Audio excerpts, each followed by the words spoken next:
आज ऐसे ही जजमेंट पास कराकर हमसे आरक्षण छीनने का, हमारे संविधान को बदलने का काम कर रहे हैं साथियों। कि किस तरह पंडित नेहरू जी ने और महात्मा गांधी जी ने बाबा साहब को पार्लियामेंट से दूर रखने का काम किया। किस तरह वो जब बाबा साहब एमपी चुनकर पार्लियामेंट की कमेटी में पहुंचे, कॉन्स्टिट्यूशन कमेटी में पहुंचे, तो किस तरह उन्होंने बाबा साहब को इंडिया से हटाकर पाकिस्तान की कॉन्स्टिट्यूशन कमेटी में भेजने का काम किया। साथियों उन्होंने कदम कदम पर हमारे बाबा साहब को नीचा दिखाने का काम किया। कदम कदम पर उन्होंने हमारे रिजर्वेशन को छीनने का काम किया। साथियों वो तो इतने अड़ गए थे कि जब बाबा साहब ने अंग्रेजों की मदद से आरक्षण की व्यवस्था तय करी कॉन्स्टिट्यूशन में, तो महात्मा गांधी जी भूख हड़ताल पे बैठ गए और माने नहीं जब तक उन्होंने बाबा साहब की शर्तों को हटाने का काम न किया।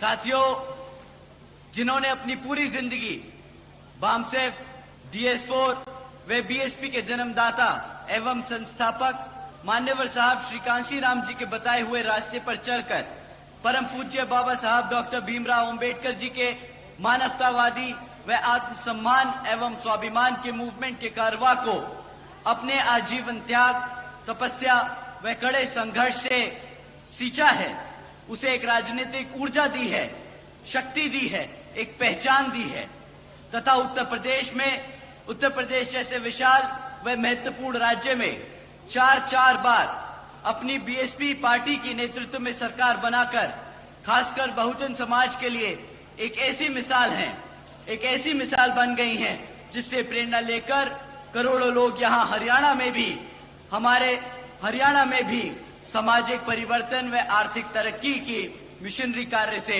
जुड़ चुके हैं। इतना ही नहीं बल्कि साथियों मैं खुद भी उनके इस नेतृत्व से प्रभावित होकर बीएसपी मूवमेंट से जुड़ चुका हूं और उनके पद चिन्हों पर चलकर इस मिशनरी दायित्व, कर्तव्य व फर्ज को अपनी आखिरी सांस तक निभाने की पूरी कोशिश करता रहूंगा। साथियों, हमारे alliance partner Indian national Lokdal के संस्थापक व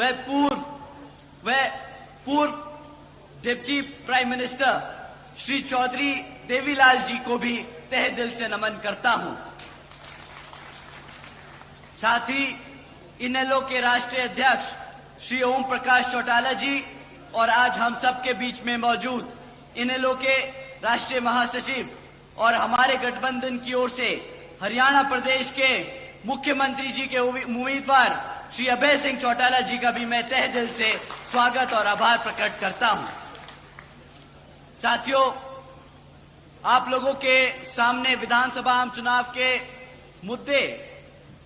मुद्दों को बीच में रखने से पहले मैं हाल ही में ऑनरेबल सुप्रीम कोर्ट के सब कास्ट कैटेगराइजेशन के जजमेंट के बारे में आप लोगों से बात करना चाहूंगा, जिसके संबंध में आदरणीय बहन कुमारी मायावती जी ने भी अभी कुछ दिन पहले ही प्रेस कॉन्फ्रेंस कर हम सबको उसके बारे में आगाह करने का काम किया। साथियों, वो जो जजमेंट दिया ऑनरेबल सुप्रीम कोर्ट ने वो 650 पन्नों का था, परंतु उसकी मूल भाषा मैं आपको बता दूं उसका मतलब क्या है। साथियों, उस जजमेंट के तहत अब राज्य की सरकारें SC/ST के अंतर्गत अपने राजनीतिक लाभ के लिए अपनी मर्जी से किसी भी SC/ST जाति को आरक्षण की सुविधा दे सकती है और अपनी ही मन मर्जी से उसको रिजर्वेशन की सूची से निकालकर, भले वो SC/ST हैं, बट उस SC/ST जाति को रिजर्वेशन के उससे निकालकर उनसे रिजर्वेशन छीनने का काम कर सकती है। साथियों, पहले मान्यवर साहब श्री कांशीराम जी ने और फिर आदरणीय बहन कुमारी मायावती जी ने हमें इसके बारे में कई बार आगाह किया है कि भाजपा और कांग्रेस हमारे SC/ST समाज के आरक्षण के खिलाफ है। वो हमसे हमारा आरक्षण छीनना चाहते हैं क्योंकि वो नहीं चाहते कि हमारा समाज पढ़ लिख कर अपने पैरों पर खड़ा होकर एक आत्मसम्मान की जिंदगी जी सके।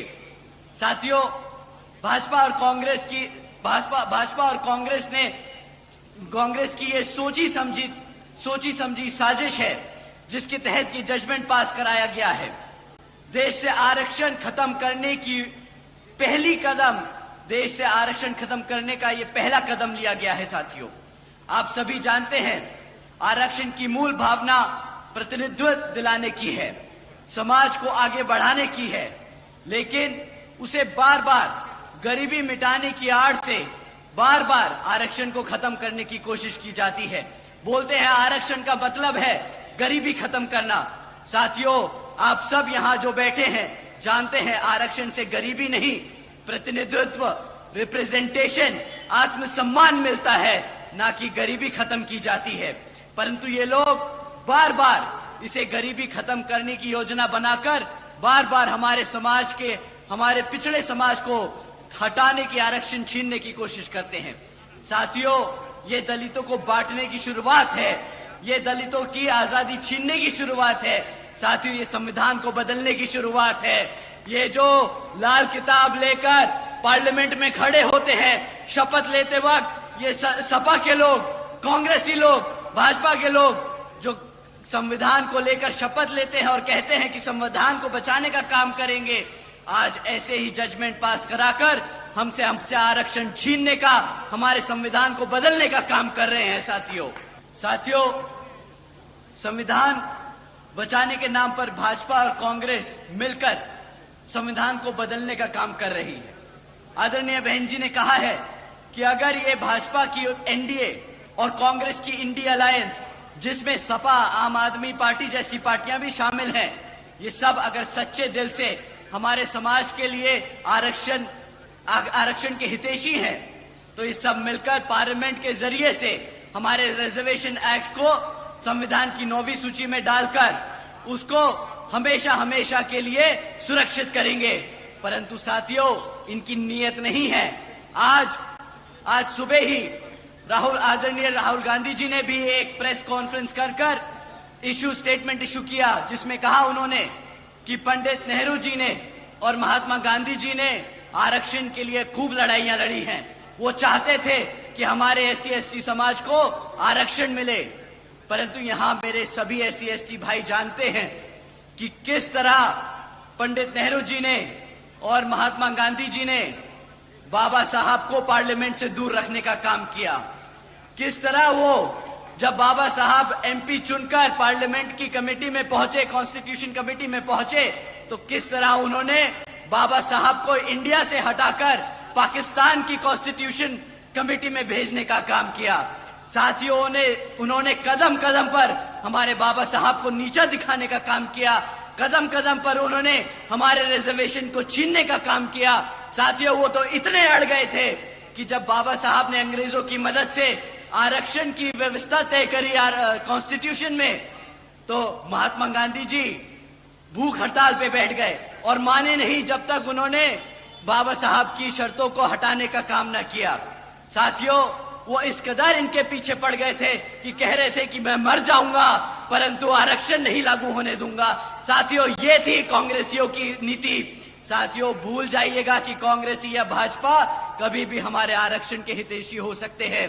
साथियों, उन्होंने कदम कदम पर हमें मिटाने की, दबाने की, कुचलने की कोशिश की है। समय आ गया है, अब और कोई हमारे ऊपर राज नहीं करेगा। समय आ गया है अपने वोट की कीमत का, अपनी वोट की कीमत को पहचानने का। समय आ गया है शासक बनने का। समय आ गया है अपनी जगह लेने का। समय आ गया है पार्लियामेंट पे राज करने का। साथियों, अभी आप लोगों के सामने अभी कुछ ही समय में विधानसभा के आम चुनाव होने वाले हैं और कांग्रेस के साथ साथ यहां भाजपा भी पिछले 10 सालों से राज कर चुकी है। भाजपा से पहले कांग्रेस ने 10 साल आप पे राज किया, अब पिछले 10 साल से भाजपा राज कर रही है और अब जब विधानसभा हमारे सर पर है तो ये लोग फिर से आप लोगों के बीच में आकर झूठे झूठे वादे करेंगी। परंतु साथियों, इस बार इनको वोट डालने से पहले हमें इनसे कुछ मुद्दों पे सवाल करने होंगे। मैं आप लोगों से जाति और धर्म के आधार पे कभी नहीं कहूंगा आप सवाल करें। मैं आपसे कहूंगा आप इनसे शिक्षा, रोजगार, और चढ़ती हुई महंगाई के बारे में सवाल करें। साथियों, अगर हम शिक्षा की बात करें तो यहां पिछले 10 सालों से सरकार ने 5000 से ज्यादा प्राइमरी स्कूल्स को बंद करने का काम किया है। एक तरफ हमारे पढ़ने लिखने के बच्चे की संख्या बढ़ रही है, दूसरी तरफ ये सरकार हमारे बच्चों के प्राइमरी स्कूल बंद करने का काम कर रही है। एक तरफ साथियों 2000 से ज्यादा सीनियर सेकेंडरी स्कूल्स है हरियाणा में, जिसमें से 1000 से ज्यादा स्कूलों में प्रिंसिपल तक की पोस्ट पे प्रिंसिपल्स नहीं है। अब साथियों ये बताइए कि पिछले 2027 से हमारे SC, ST, OBC समाज के छात्रों को स्कॉलरशिप का पैसा मिला कि नहीं मिला? यहां पे जितने भी कॉलेज के बच्चे बैठे हैं, बताइए आपको स्कॉलरशिप का पैसा मिला कि नहीं मिला? भाई साहब, इतना कम मना करोगे ना तो सत्ता तो दूर की बात है, स्कॉलरशिप भी नहीं मिलेगी। तो अपनी जो दर्द और दुख है उसके लिए आवाज उठाइए और बताइए कि मिला कि नहीं मिला। साथियों, जिस तरह आपको स्कॉलरशिप का पैसा नहीं मिला, इसी तरह इस बारी कांग्रेस की और भाजपा को वोट नहीं मिलेगा। आप लोगों का वोट हाथी और चश्मे पे पड़ेगा।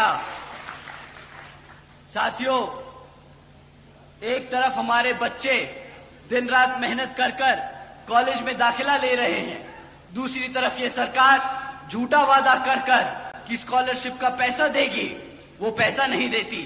हमारे बच्चे अनपढ़ रह जाते हैं।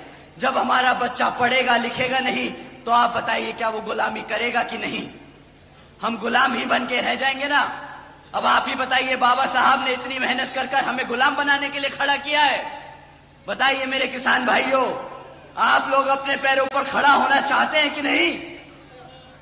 साथियों, अगर आप अपने पैरों पर खड़ा होना चाहते हैं तो मैं आप लोगों से दरखास्त करूंगा कि आने वाले विधानसभा आम चुनाव में यहां बसपा और NLA के प्रत्याशियों को भारी बहुमत मतों से जिताकर श्री आदरणीय अभय सिंह चौटाला जी को मुख्यमंत्री बनाकर अपने यहां पर अपने लिए, अपने हितों के लिए काम कराने का काम करें आप सब।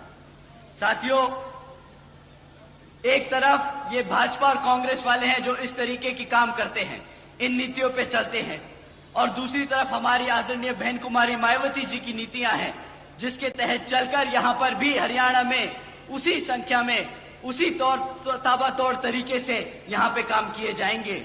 जैसे बहन जी ने बसपा की सरकार के दौरान यूपी में सावित्रीबाई फुले बालिका शिक्षा योजना चलाई थी साथियों, जिसके तहत बहन जी ने 7 लाख से ज्यादा बच्चियों को 12वीं तक की शिक्षा प्राप्त करने के लिए 600 करोड़ से ज्यादा अपनी बच्चियों पर खर्चने का काम किया था। इतना ही नहीं साथियों, बहन जी ने 6 engineering colleges, 2 homeopathic colleges, 24 polytechnic colleges, 2 paramedical colleges, 6 universities, 200 से अधिक इंटर व डिग्री कॉलेजेस, 100 से अधिक ITIs, 550 से ज्यादा हाई स्कूल्स और हमारे प्राइमरी स्कूल्स के बच्चों के लिए 5500 से ज्यादा प्राइमरी स्कूल्स बनाने का काम किया है साथियों। और साथियों, हमारे सभी पिछड़े समाज के, हमारे OBC समाज के छात्रों के लिए आदरणीय बहन जी ने देश में पहली बार 27% आरक्षण की व्यवस्था तय की थी। साथियों, लिस्ट बहन जी के कामों की इतनी लंबी है शिक्षा की क्षेत्र में कि मैं यहां पर बताते बताते छक जाऊंगा और दिन की भी रात हो जाएगी। परंतु साथियों, आप लोगों से मैं दरखास्त करूंगा, आप लोग पूरा भरोसा जताएं हमारे आदरणीय अभय सिंह चौटाला जी पे कि जिस तरह बहन जी ने वहां यूपी में काम किया, उसी तरह यहां पर आदरणीय अभय सिंह चौटाला जी भी आपके बच्चों की शिक्षा के लिए दिन रात एक कर आपके बच्चों को अपने पैरों पर खड़ा करने का काम करेंगे। साथियों, आज हरियाणा का युवा बेरोजगार घूम रहा है। इतना ही नहीं बल्कि हमारा हरियाणा का 40% युवा बेरोजगार घूम रहा है। और यहां पिछले 10 सालों से भाजपा की सरकार लगातार सत्ता में बनी हुई है। यहां 2 लाख से ज्यादा सरकारी पद आज भी खाली पड़े हैं। इतना ही नहीं, पिछले 10 सालों से हमारे 2000 से ज्यादा कॉलेज के लेक्चरर्स, कॉलेजेस में जो लेक्चरर्स हैं वो परमानेंट होने की मांग कर रहे हैं। और हमारे क्लरिकल क्लास के वर्कर्स अपनी बेसिक पे को 35,400 की मांग कर रहे हैं। परंतु इन सभी क्षेत्रों में यहां भाजपा की सरकार एक भी काम पूरा ना कर पाई। साथियों, एक तरफ 40% युवा बेरोजगार घूम रहा है, दूसरी तरफ इनके पास 2 लाख से ज्यादा सरकारी पद खाली पड़े हैं, परंतु ये क्या करते हैं? ये कौशल विकास निगम जैसी योजनाएं चलाकर हमारी पक्की नौकरियों को कच्ची नौकरियों बनाकर लोगों में बांटने का काम कर रहे हैं। आप जानते हैं क्यों ये पक्की नौकरियां नहीं देना चाहते आपको? क्या आप जानते हैं क्यों ये हमारे कॉलेजेस में प्रोफेसर्स को, लेक्चरर्स को परमानेंट नहीं करते? सरकार, साथियों, अगर सरकार ने पक्की नौकरी देना शुरू कर दिया तो उनको आरक्षण भी देना पड़ेगा। अगर उन्होंने हमारे कॉलेजेस में प्रोफेसर्स को पक्का कर दिया तो उन्हें आरक्षण देना पड़ेगा। साथियों, वेजेस को 55 रुपए से बढ़ाकर 100 रुपए प्रतिदिन करने का काम किया था और अपने अन्य पिछड़े वर्गों के क्रीमी लेयर की वार्षिक आय को भी 3 लाख रुपए से बढ़ाकर 5 लाख रुपए करने का काम किया था। साथियों, इतना ही नहीं, हमारे किसान भाइयों को जानकर अच्छा लगेगा कि बहन जी के शासनकाल के दौरान आदरणीय बहन जी ने अपने गन्ना खरीदने के दामों को रातों रात दुगना कर दिया था और हमारे किसान भाइयों की आमदनी दुगनी कर दी थी, जैसा उन्होंने वादा किया था। साथियों, उसी तरह, उसी मॉडल पे चलकर यहां पर भी हमारी सरकार जब आप लोग बनाएंगे तो हमारे किसान भाइयों की आमदनी दुगनी कर दी जाएगी। साथियों, तीसरा सबसे बड़ा मुद्दा महंगाई का। साथियों, ये लोग जब महंगाई की बात करते हैं तो आप लोगों से बोलते हैं कि जी आप हमसे मुफ्त में राशन ले लो, और बड़े गर्व और फख्र से बोलते हैं कि हमने 80 करोड़ जनता को मुफ्त में राशन देने का काम किया।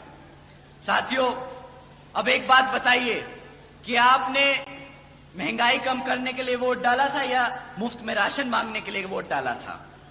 बताइए साथियों, महंगाई कम करने के लिए कहा था ना। यही लोग आप लोगों के बीच में गैस का सिलेंडर तान के घूम रहे थे ना कि गैस का सिलेंडर देखो 1000 रुपया पार 400 रुपया हो गया, 400 रुपया हो गया। अब इन्हीं के शासनकाल में क्या गैस का प्राइस 1000 रुपया पार कर चुका है कि नहीं? बताइए साथियों। परंतु अब ये 1000 रुपया इन्हें नहीं दिख रहा, अब इन्हें 1000 रुपया महंगा नहीं लगेगा। पता है क्यों साथियों?